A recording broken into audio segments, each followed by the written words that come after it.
we've been talking about the same grips that we've been working on for a lot of like spider guard. We're gonna start with our thumbs in, right around where the wristwatch area would be. So on that back side of that wrist, we're gonna get that fold in. So this portion of my knuckles will be resting here. And then at any time, I can cut the slack off the gi by rotating up, and I can lift up. I can rotate down and push down. Okay, so I have the free choice of going to the inside of the wrist and also the outside of the wrist by going from here to here.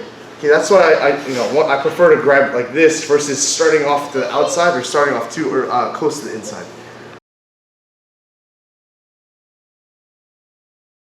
Once I get this fold in once, a lot of times guys start to yank a couple times and they realize that going through all 4 fingers to break the grip is very difficult.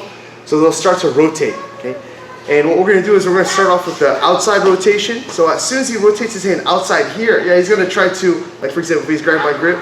A lot of times guys go to the outside so they could re-grip and then try to break the grip by doing that. So what I need to do is catch him before he re-grips me. So as soon as he goes outside, I'm going to go fist here and I'm pulling him with my knee. Okay, so we're here, he's going to rotate slow for me, boom.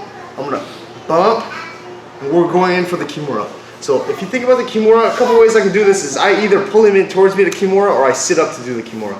So it's the same thing in this situation. Go ahead and go slow so they can see here. I'm going to pull, boom.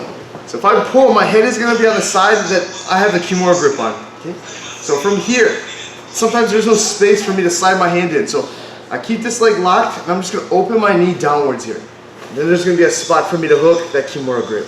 So after I get this Kimura grip casing here, I still have control of his sleeve, and at one point I have to transition the grip of his wrist. So what I'll do during that transition is I'll slide my left hand, so I get the grip, I can make my body adjustments, and then when I'm ready to actually grab his wrist, I'm going to take my left hand and lift it up here, okay?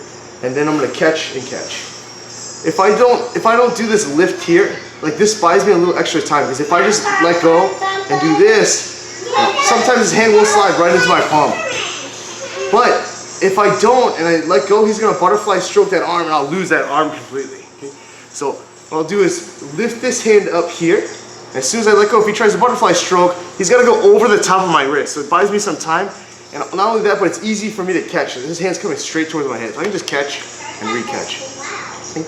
After I catch the Kimura grip, I'm going to go ahead and extend my right leg, pull my left, and turn all the way to this side, get my toes facing his head, and I'm going to open my knee up and pinch his arm here.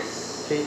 From this position, I got my elbows pinched into my rib cage, and then I can just push his hand to the back of his head to get that Kimura. So again, here he goes to the outside. I'm going to push and pull.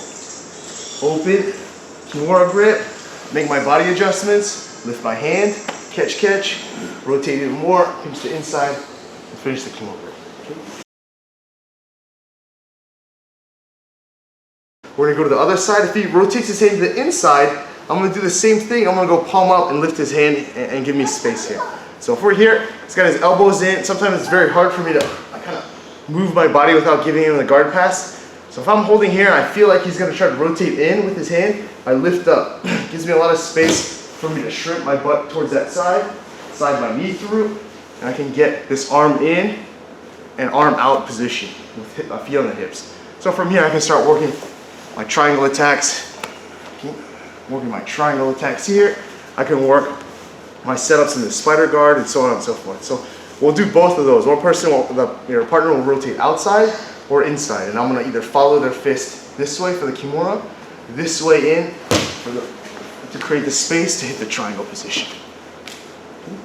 So again, don't worry so much about the Kimura, the triangle for right now. Just kind of focus more on like being able to control your partner's hands with your knuckles. Okay, coming out and push, and up and push from underneath. Okay, grab your partners, just give that shot. 1, 2, 3.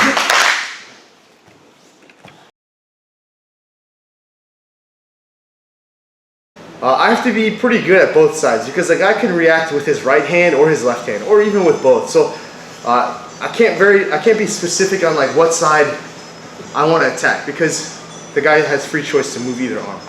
So this is kind of like a waiting game, and I'm kind of waiting for whichever way he moves. I have my guard closed, and if he moves this hand, I got to be able to react to the Kimura on this side. If he moves his hand up, I got to be able to react this way.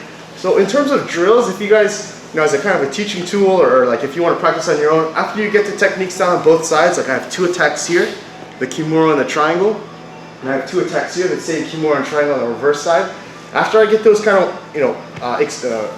drilled a couple times, I can have my partner just do one, and then I have to react. So I'm just sitting here, and he rolls this, because I have to get good at both. So it's good to kind of do this kind of drill both sides.